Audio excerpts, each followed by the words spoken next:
Selamat pagi teman-teman dan ibu. Perkenalkan nama saya Andra Sodan dengan NIM 2141024. Pada kesempatan kali ini saya akan menjelaskan materi patofisiologi penyakit degeneratif dengan tema neuropati diabetikum. Yang pertama itu definisi. Neuropati diabetikum adalah gangguan fungsi dan struktur saraf primer maupun otonom akibat komplikasi diabetes mellitus kronik. Merupakan komplikasi mikrovaskular paling umum terjadi pada 50-60% pasien diabetes dengan durasi kurang lebih 10 tahun. Yang kedua itu epidemiologi dan faktor risiko. Yang pertama, prevalensi meningkat, sering, durasi diabetes dan usia. Dan yang kedua, faktor risiko utama. Hiperglikemia kronik, durasi diabetes kurang lebih 5 tahun, seperti hipertensi, hiperlipidemia, merokok, dan minuman beralkohol. Dan yang ketiga itu faktor risiko luka kaki. Yang pertama, neuropati, deformitas kaki dan tekanan abnormal. Dan yang ketiga, patofisiologi. Hiperglikemia kronik memicu 4 jalur utama kerusakan saraf. Dan yang pertama itu jalur polio. Aldose reduktase mengubah glukosa jadi sorbitol.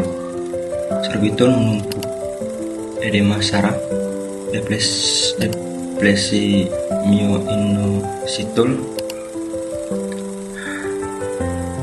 gangguan konduksi saraf. Dan kedua itu glikasi non enzimatik, glukosa mengikat protein seperti AGS. AGS merusak protein saraf dan pembuluh darah. Ketiga itu stres oksidatif, radikal bebas merusak sel segmen dan akson. Yang keempat, gangguan mikrosirkulasi, kerusakan endotel, aliran darah saraf menurun, dan iskemia saraf. Dan yang keempat, klarifikasi klinis, neuropati sensorik distal simetris, polineuropati. Bentuk paling umum 75% kasus pola stopping floor.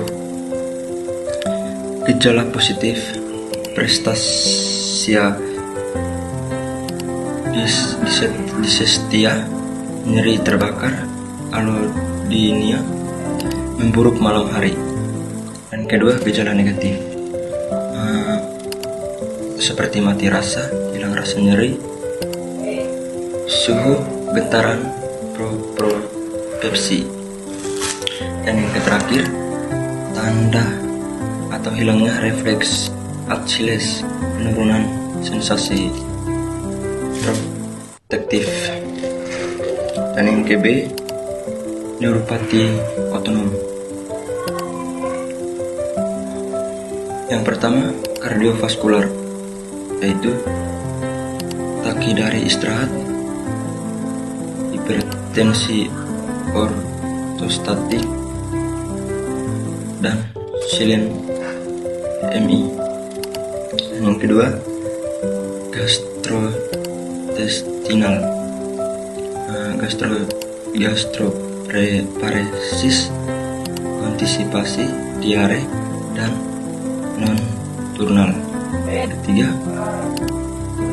urogenital atau retensi urin,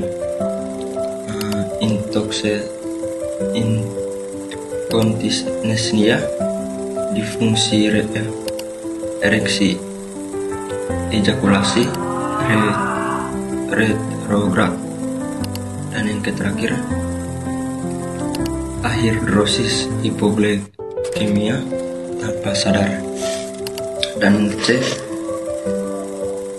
neuropati motorik, kelemahan otot intrinsik kaki atau clausu.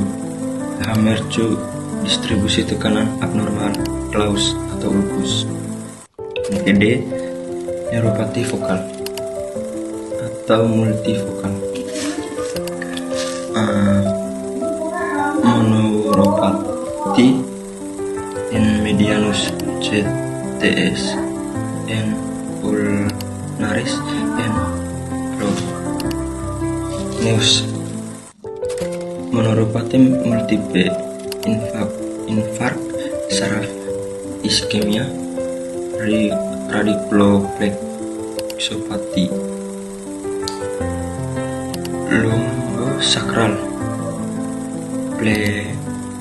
plexopati diabetik. Dan yang kelima atau yang terakhir, diagnosis. Diagnosis berdasarkan anamnesis, pemeriksaan fisik, tes penunjang untuk kasus atipik. Yang pertama itu screening rutin. Di screening rutin ini terdiri atas 4 bagian. Yang pertama itu tes monofilamen 10 gram pada titik kaki. Dan yang kedua, tes getaran karpotala 128 Hz. Dan yang ketiga, tes propriosepsi dan suhu. Dan yang terakhir, pemeriksaan refleks Achilles. Baik teman-teman, mungkin itu saja presentasi singkat dari saya mengenai materi diabetik neuropati. Atas perhatian teman-teman semua, saya ucapkan terima kasih.